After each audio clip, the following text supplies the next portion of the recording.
ಇವಾಗ ನಾವು ದ್ರಾಕ್ಷಿ ಹೊಲದೊಳಗಡೆ ಇದ್ದೀವಿ. ಇಲ್ಲಿ ಯಾವ ತರ ರೈತರು ಬೆಳೆದಿರ್ತಾರೆ ದ್ರಾಕ್ಷಿ, ಅದರ ಮಣುಕ್ ಪ್ರಾಸೆಸ್ ಹೆಂಗ್ ನಡೀತೈತಿ ಅದನ್ನೆಲ್ಲ ನಾವು ನಿಮಗೆ ಇನ್ ಡಿಟೇಲ್ ಆಗಿ ತೋರಿಸ್ತೀವಿ. ಸೊ ಇವಾಗ ಹೊಲದೊಳಗಡೆ ಕರೆಂಟ್ಲಿ ಅವ್ರು ಏನ್ ಮಾಡ್ಲಿಕ್ಕಿರ್ತಾರೆ ಅಂದ್ರೆ 1 ವರ್ಷದಿಂದ ಅವರು ದ್ರಾಕ್ಷಿ ಬೆಳೆದಿರ್ತಾರೆ. ಆ ದ್ರಾಕ್ಷಿಯನ್ನ ಮಣುಕ್ ನೆಕ್ಸ್ಟ್ ಸ್ಟೆಪ್ ಇರ್ತೈತಿ. ಸೊ ಫಸ್ಟ್ ಸ್ಟೆಪ್ ಕಟಾವ್. ಇಲ್ಲೆಲ್ಲ ಕಟಾವ್ ಮಾಡ್ಲಿಕ್ಕಿರ್ತಾರೆ, ನಾನು ನಿಮಗೆ ತೋರಿಸ್ತೀನಿ. ಎಲ್ಲಾರು ಕಟ್ ಮಾಡಿ ಬುಟ್ಟಿರೋ ಹಾಕ್ಲಿಕ್ಕಿರ್ತಾರೆ. ಇದು ನೆಕ್ಸ್ಟ್ ಸ್ಟೆಪ್ ಡಿಪ್ಪಿಂಗ್ ಬರ್ತೈತಿ. ಸೊ ಅದನ್ನ ನಾನು ನಿಮಗೆ ತೋರಿಸ್ತೀನಿ. ಇಲ್ಲಿಂದ ಲುಕ್ ನೋಡ್ರಿ. ಸೊ ಇಲ್ಲಿ ನಾವು ಡೈರೆಕ್ಟ್ ದ್ರಾಕ್ಷಿ ಫಡ ಅಂತಂದ್ರೆ ಹೊಲ. ಈ ಹೊಲದೊಳಗಡೆ ಡಿಸ್ಟೆನ್ಸ್ ಎಷ್ಟಿದೆ ಅಂತ ನಾನು ನಿಮಗೆ ಹೇಳ್ತೀನಿ. ಕಂಬ ಕಾಣಿಸ್ಬೋದು, ಈ ಕಂಬ ಕಾಣಿಸ್ಬೋದು. ಸೊ ನಾವು ಅದನ್ನ ಲೈನ್ ಆಗಿ ಕನ್ಸಿಡರ್ ಮಾಡಿದ್ರೆ ಈ ಕಂಬದಿಂದ ಈ ಕಂಬ ನಮಗೆ ಟೋಟಲ್ 10 to 12 ಫೀಟ್ ಡಿಸ್ಟೆನ್ಸ್ ಇರ್ತೈತಿ. ಈ ಗಿಡದಿಂದ ಈ ಗಿಡ ನಮಗೆ ಟೋಟಲ್ 5 ಫೀಟ್ ಡಿಸ್ಟೆನ್ಸ್ ಇರ್ತೈತಿ. ಸೊ ಹಿಂಗ್ 5 ಫೀಟ್ ದಿಂದ ಪೂರಾ ಒಂದು ಹೊಲ ಕಂಪ್ಲೀಟ್ ಆಗ್ತೈತಿ. ನೀವು ನೋಡ್ಬೋದ ಇಲ್ಲಿ ಯಾವ ತರ ಐತಂತ. ನಮ್ಮ ಕರ್ನಾಟಕ ಒಳಗಡೆ ಹೈಯೆಸ್ಟ್ ಆಗಿ ಗ್ರೇಪ್ಸ್ ದ್ರಾಕ್ಷಿನ ಪ್ರೊಡ್ಯೂಸ್ ಮಾಡೋದಂದ್ರೆ ನಮ್ಮ ವಿಜಯಪುರ ಮತ್ತೆ ಬಾಗಲಕೋಟೆ. 70 to 80% ಗ್ರೇಪ್ಸ್ ಎಲ್ಲಾನು ನಮ್ಮ ವಿಜಯಪುರದಿಂದನೇ ಎಕ್ಸ್ಪೋರ್ಟ್ ಆಗತ್ತೆ. ಪ್ರತಿ ವರ್ಷ 4,000 ಕೋಟಿ ಬರೋ ಅಷ್ಟು ನಾವು ದ್ರಾಕ್ಷಿನ ತೆಗಿತೀವಿ. ದ್ರಾಕ್ಷಿಗಳನ್ನ ಮಣುಕ ರೇಸಿನ್ಸ್ ಆಗಿ ಕನ್ವರ್ಟ್ ಮಾಡಿ ಅದನ್ನ ನಾವು ಎಕ್ಸ್ಪೋರ್ಟ್ ಮಾಡ್ತೀವಿ. ಸೊ ಏನ್ ನೀವು ನೋಡ್ಲಿಕ್ಕೆ ನಾವು ಹೊಲದೊಳಗಡೆ ಏನ್ ಕಟಿಂಗ್ ಮಾಡ್ಕೊಂಬಂದ್ವಲ್ಲ ಅವು ದ್ರಾಕ್ಷಿ. ಇದು ನೆಕ್ಸ್ಟ್ ಪ್ರಾಸೆಸ್ ನಾವಿಲ್ಲಿ ಡಿಪ್ಪಿಂಗಿಗೆ ಇಟ್ಟಿವಿ. ಹಿಂದೆ ನೋಡ್ಲಿಕ್ಕತ್ತಿರಲ್ಲ, ಇದು ಡಿಪ್ಪಿಂಗ್ ಪ್ರಾಸೆಸ್ ಅಂತಾರೆ. ಸೊ ಇದ್ರೊಳಗಡೆ ಏನು ಇದು ಕೆಮಿಕಲ್ಸ್ ಇರ್ತಾವಲ್ಲ, ಇದು ಒಂಥರ ಮಣುಕ್ ನೆಕ್ಸ್ಟ್ ಪ್ರಾಸೆಸ್ ಸ್ಟಾರ್ಟ್ ಆಗ್ಬೇಕಂದ್ರೆ ಇದ್ರೊಳಗಡೆ ನಾವು ಡಿಪ್ ಮಾಡ್ಬೇಕಾಗ್ತೈತಿ. ಇನ್ ಕೇಸ್ ನಾವು ಇದ್ರೊಳಗೆ ಡಿಪ್ಪೇ ಮಾಡ್ಲಿಲ್ಲ ಅಂತ ಹೇಳ್ರಿ, ಅದು ಮಣುಕ್ ಪ್ರಾಸೆಸ್ ಸ್ಟಾರ್ಟ್ ಆಗೋದಿಲ್ಲ. ಸೊ ಇದು ಟೋಟಲ್ 5 ಮಿನಿಟ್ಸ್ ಡಿಪ್ಪಿಂಗ್ ಆದ್ಮೇಲೆ ಮಣುಕ್ ಪ್ರಾಸೆಸ್ ಅನ್ನ ಸ್ಟಾರ್ಟ್ ಮಾಡ್ತೀವಿ. ಸೊ 15 ಡೇಸ್ ಆದ್ಮೇಲೆ ಪೂರಾ ಕಂಪ್ಲೀಟ್ ಆಗಿ ಮಣುಕಾಗಿ ಹೊರಗೆ ಬಂದಿರತ್ತೆ. So this is really important procedure for ಮಣುಕ್. ಸೊ ಈ ಪ್ರಾಸೆಸ್ ಟೋಟಲ್ 5 ಮಿನಿಟ್ಸ್ ಮಟ್ಟ ನಾವು ಕಂಟಿನ್ಯೂ ಮಾಡಬೇಕಾಗತ್ತೆ. ಆಫ್ಟರ್ 5 ಮಿನಿಟ್ಸ್ ನಾವು ಇದನ್ನು ವಾಪಸ್ ತೆಗಿಬೇಕು. ತೆಗೆದು ಆ ಥರ ಒಣಗಸಕ್ಕೆ ಹಾಕಬೇಕು.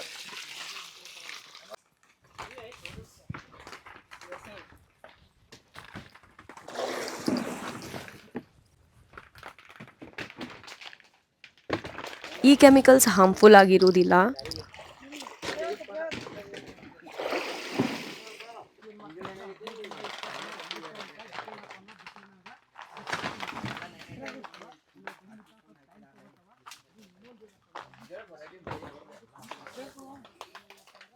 ಸೊ ಇದು ಹೊಲ ಇರೋದು ಇವ್ರದೇ. ಇವನ ಯಂಗ್ ಫಾರ್ಮರ್ ಮ್ಯಾನ್. ಸೊ ಇವ್ರಿಗೆ ಕೇಳೋಣ ಅವ್ರ ಹೊಲದ ಬಗ್ಗೆ ಏನ್ ಡೀಟೇಲ್ ಐತಿ, ಲೈಕ್ ದ್ರಾಕ್ಷಿ ಬಗ್ಗೆ ಏನ್ ಮಾಹಿತಿ ನಮಗೆ ಹೆಚ್ಚಿಂದ ಕೊಡ್ತಾರೆ ಕೇಳೋಣ. ಸೊ ಸಿದ್ಧಾರ್ಥ ಅವ್ರೆ, ನಮಗೆ ಹೇಳ್ರಿ, ಈಗ ದ್ರಾಕ್ಷಿ ಅಂತೂ ನೀವು ಕಟ್ ಮಾಡಿಬಿಟ್ಟಿರಿ ಆಲ್ರೆಡಿ. ನೆಕ್ಸ್ಟ್ ಪ್ರಾಸೆಸ್ ಏನೈತೆ ಅಂದ್ರೆ ನನಗೆ ಹೇಳ್ಬೇಕು, ಯಾಕಂದ್ರೆ ನಮ್ಮ ವೀಕ್ಷಕರಿಗೂ ಗೊತ್ತಿಲ್ಲ ಅಷ್ಟೇ, ನಮ್ಮ ಸಬ್ಸ್ಕ್ರೈಬರ್ಸಿಗೆ. ಸೊ ನೆಕ್ಸ್ಟ್ ಪ್ರಾಸೆಸ್ ಏನೈತೆ ಅಂತ ನನಗೆ ತಿಳಿಸ್ಕೊಡ್ಬೇಕು. ಸೊ ನೆಕ್ಸ್ಟ್ ಪ್ರೊಸೆಸ್ ಈಗ ಕಟಾವ್ ಮಾಡಿವಿ 2 ಮಂತ್ ಆದ ಬಳಿಕ. ಸೊ ಇವನ್ನ ಆಕ್ಚುಲಿ ಕಟ್ ಮಾಡಿವಿ. ಕಟಾವ್ ಆದ ಬಳಿಕ 2 ಮಂತ್ ಆದ ಬಳಿಕ ಇಲ್ಲಿ ನಾವು ಏನ್ ಮಾಡ್ತೀವಿ, ಚಾಟ್ನಿ ಅಂತ ಕರಿತೀವಿ.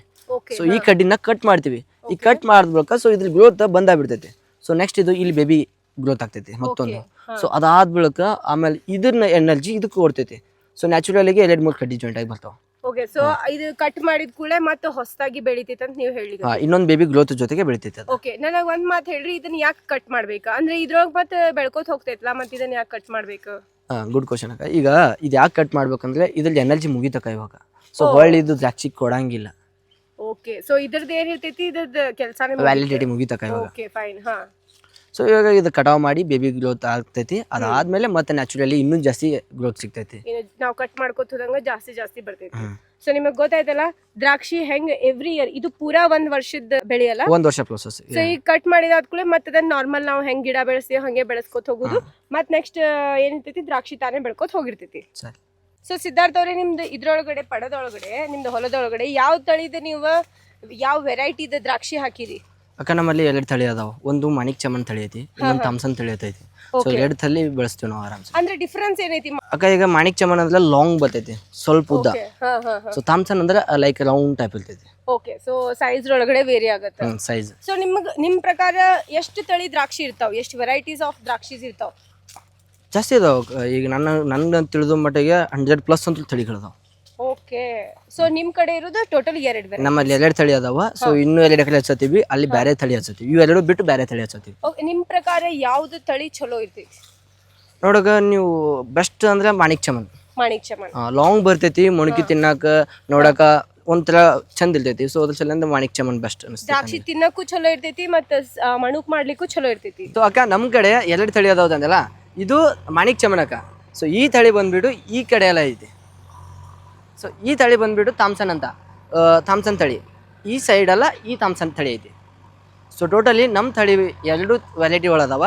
ಸೊ ಟೋಟಲಿ 12 ಟನ್ ನಮ್ಮದು ಈ ಸಲ ಟನ್ನೇಜ್ ಬಂದೈತಿ ದ್ರಾಕ್ಷಿ ಒಳಗೆ.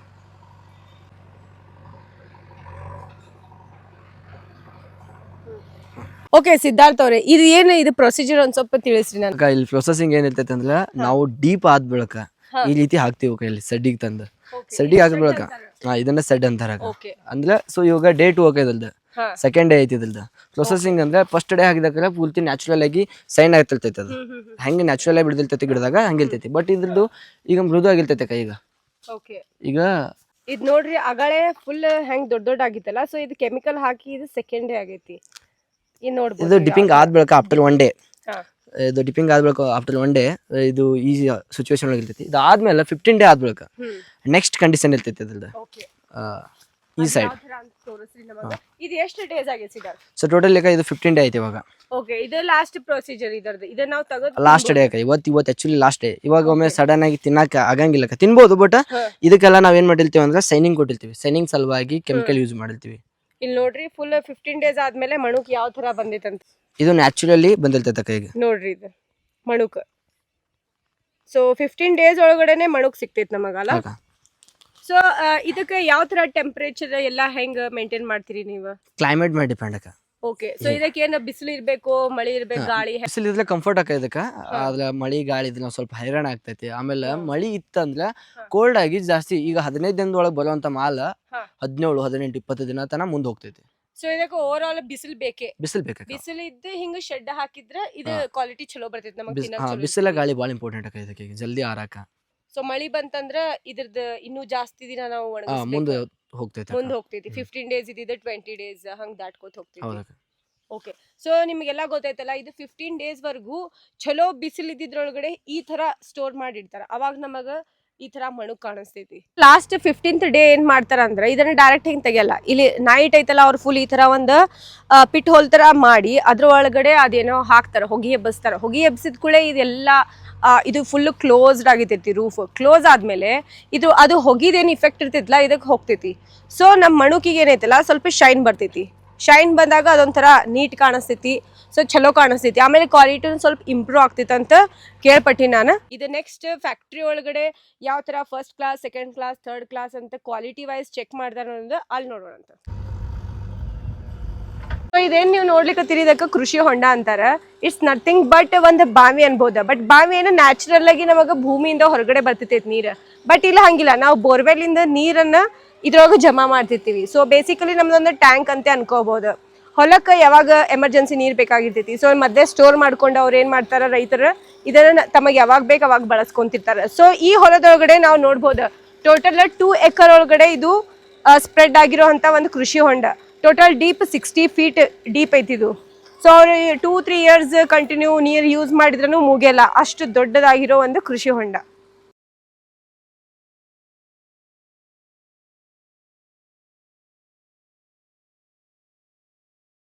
ಸೊ ಇದಕ್ಕೆ ನಾವು ವಾಷಿಂಗ್ ಮಷಿನ್ ಅನ್ಬೋದು, ಆರ್ ಕ್ಲೀನರ್ ಅಂತ ಅನ್ಬೋದು. ಈಗ ಮಣುಕೇನು ತೊಗೊಂಬಂದಿರ್ತಾರಲ್ಲ ರೈತರು, ಅದೇನಾದರೂ ಸ್ವಲ್ಪ ಹೊಲಸಾಗಿತ್ತಂದ್ರೆ ಅಂದ್ರೆ ಯಾವಾಗಾದ್ರೂ ಜಾಸ್ತಿ ರೇರ್ ಕೇಸ್ ಅಷ್ಟೇ, ಜಾಸ್ತಿ ಆಗೋದಿಲ್ಲ. ಯಾವಾಗಾದ್ರೂ ಮಳೆ ಒಳಗಡೆ ಹೊಲಸಾಯ್ತಂದ್ರೆ ಸ್ವಲ್ಪ ಕೆಸರು ಏನಾದರೂ ಇತ್ತಂದ್ರೆ ಅವಾಗ ಈ ಮಷಿನ್ ಯೂಸ್ ಮಾಡ್ತಾರೆ. ಈ ಮಷಿನ್ ಒಳಗಡೆ ನೀರು ಹಾಕ್ಬಿಟ್ಟು ಅವ್ರು ನೀಟಾಗಿ ಕ್ಲೀನ್ ಮಾಡ್ತಾರೆ. ಜಸ್ಟ್ ಲೈಕ್ ನಮ್ಮ ಬಟ್ಟೆ ಹೆಂಗೆ ವಾಶ್ ಮಾಡ್ತಾರಲ್ಲ ಆ ಥರ ನೀಟಾಗಿ ನೀರಾಗಿ ಕ್ಲೀನ್ ಮಾಡಿ ಇದ್ರದ್ದು ನೆಕ್ಸ್ಟ್ ಅದನ್ನು ಆ ಕಡೆ ಡಿವೈಡರ್ಸ್ ಒಳಗಡೆ ತೊಗೊಂಡು ಹೋಗ್ತಾರೆ.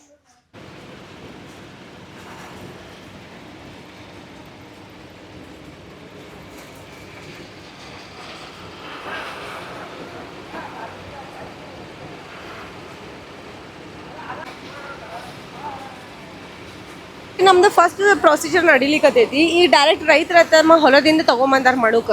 ಇಲ್ಲಿ ಫಸ್ಟ್ ಅವ್ರು ಇಲ್ಲಿ ಹಾಕ್ಲಿಕ್ಕತ್ತಾರ ಮಷಿನ್ ಒಳಗಡೆ. ಇಲ್ಲಿಂದ ಅದು ಫುಲ್ ಮೇಲೆ ಹೊಂಟೈತಿ. ಹಿಂದ್ಗಡೆ ನೋಡಿದ್ವಿ ಆಲ್ರೆಡಿ, ಅಲ್ಲೆಲ್ಲ ಮಣುಕ್ ಐತ್ಲಾ ಹಾಕ್ಲಿಕ್ಕತ್ತಾರ, ಕಡ್ಡಿ ಸಮೇತ ಹಾಕ್ಲಿಕ್ಕತ್ತಾರ. ಸೊ ಮ್ಯಾಲೆಲ್ಲ ಅದು ಫಿಲ್ಟರ್ ಆಗಿ ಇಲ್ಲಿ ಶೇಕ್ ಆಗಿ ಏನಾಗ್ತೈತಿ, ಜಸ್ಟ್ ಮಣುಕಿನ ಕಾಳಷ್ಟೇ ಮ್ಯಾಲೆ ಹೋಗ್ತೈತಿ. ಸೊ ಕಡ್ಡಿ ಕಸ ಏನಿದ್ರು ಅದು ಹಿಂದ್ಗಡೆನೆ ಉಳಿದ್ ಬಿಡ್ತೈತಿ, ಮೇಲ್ಗಡೆ ಹೋಗ್ತೈತಿ. ಅದರಿಂದ ಮತ್ತೆ ಒಳಗಡೆ ಏನ್ ಪ್ರೊಸೀಜರ್ ಇರ್ತೈತಿ ನೋಡೋಣ. ಇಲ್ಲಿ ಡ್ರಾಪ್ ಆಗಿದೆ ಏನ್ ಮಣುಕ್ ಇರ್ತೈತ್ಲ, ಈ ಮಷಿನ್ ಒಳಗಡೆ ಬಂದ ಫಸ್ಟ್, ಸೆಕೆಂಡ್, ಥರ್ಡ್ ಕ್ವಾಲಿಟಿ ಅಂತ ಡಿವೈಡ್ ಆಗುತ್ತೆ. ಸೊ ಫಸ್ಟ್ ಕ್ವಾಲಿಟಿ ಮಣುಕ್ ಆ ಸೈಡ್ ಹೋಗ್ತೈತಿ, ಸೆಕೆಂಡ್ ಥರ್ಡ್ ಕ್ವಾಲಿಟಿ ಈ ಕಡೆ ಡಿವೈಡ್ ಆಗ್ತೈತಿ. ಸೊ ಫಸ್ಟ್ ಕ್ವಾಲಿಟಿ ಏನಿರ್ತೈತಿ ದ ಬೆಸ್ಟ್ ಕ್ವಾಲಿಟಿ ಅನ್ಬೋದು, ಸೆಕೆಂಡ್ ಥರ್ಡ್ ಸ್ವಲ್ಪ ಅದಕ್ಕಿಂತ ಡೌನ್ ಇರುತ್ತೆ.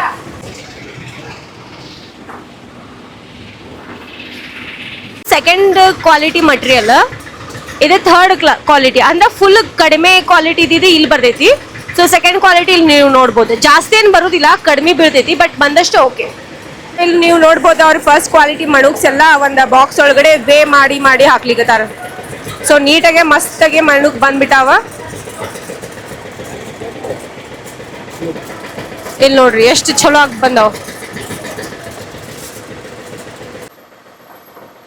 ಗೊತ್ತಿರಲ್ಲ ಬಾಕ್ಸಸ್ ಇವು ಜಸ್ಟ್ 15 kg ಅಷ್ಟೇ ಇರ್ತೈತಿ. 15 kg ಕಿಂತ ನೀವು ಜಾಸ್ತಿ ಲೋಡ್ ತುಂಬಕ್ ಆಗೋದಿಲ್ಲ. So each boxes just for 15 kg. ಮಣುಕನ್ನ ಡಿವೈಡ್ ಮಾಡೋ ಒಂದು ಪ್ರದೇಶ ಅಂತ ಅನ್ಬೋದು, ಮಣುಕನ್ನ ಡಿವೈಡ್ ಮಾಡೋ ಒಂದು ಫ್ಯಾಕ್ಟ್ರಿ ಅಂತ ಅನ್ಬೋದು. ಈ ಫ್ಯಾಕ್ಟ್ರಿ ಒಳಗಡೆ ರೈತರು ತಮ್ದು ಏನೇನು ಮಣುಕ್ ಇರ್ತೈತಿ ಎಲ್ಲ ತಗೊಂಡ್ ಬಂದು ಇಲ್ಲಿ ಹಾಕ್ತಾರೆ. ನೋಡಿದ್ರಲ್ಲ ಫೈನಲ್ ಆಗಿ ಯಾವ ತರ ನಾವು ದ್ರಾಕ್ಷಿಯಿಂದ ಮಣುಕನ್ನ ರೆಡಿ ಮಾಡ್ತೀವಿ ಅಂತ. ಸಿದ್ಧಾರ್ಥ ಅವರಿಗೆ ಥ್ಯಾಂಕ್ ಯು ಹೇಳ್ಬೇಕಂತ ಇಷ್ಟಪಡ್ತೀನಿ. ಯಾಕಂತಂದ್ರೆ ಅವ್ರು ಇರ್ಲಿಲ್ಲ ಅಂದ್ರೆ ನಮಗೆ ಇದು ಪ್ರೊಸೀಜರ್ಸ್ ಸಿಕ್ತಿರ್ಲಿಲ್ಲ. ಯಾವ ತರ ನೀಟಾಗಿ ಎಕ್ಸ್ಪ್ಲೇನ್ ಮಾಡಿದ್ರು ಅವ್ರ ಮಸ್ತಾಗಿ. ಈ ತರ ಮತ್ತ ವಿಡಿಯೋಸ್ ನೋಡ್ಲಿಕ್ಕೆ ನಮ್ಮ ಚಾನಲ್ ಅನ್ನ ಸಬ್ಸ್ಕ್ರೈಬ್ ಮಾಡ್ರಿ. ನಿಮಗೆ ಏನಾದ್ರು ವಿಶೇಷ ನೋಡ್ಬೇಕಂತಂದ್ರೆ ಕಮೆಂಟ್ ಬಾಕ್ಸ್ ತಿಳಿಸ್ರಿ. ಆ ತರ ವಿಡಿಯೋಸ್ ಮಾಡ್ಲಿಕ್ಕೆ ನಾನು ಟ್ರೈ ಮಾಡ್ತೀನಿ ಅಂತ. ನಮಸ್ಕಾರ ರೀ ಎಲ್ಲರಿಗೂ.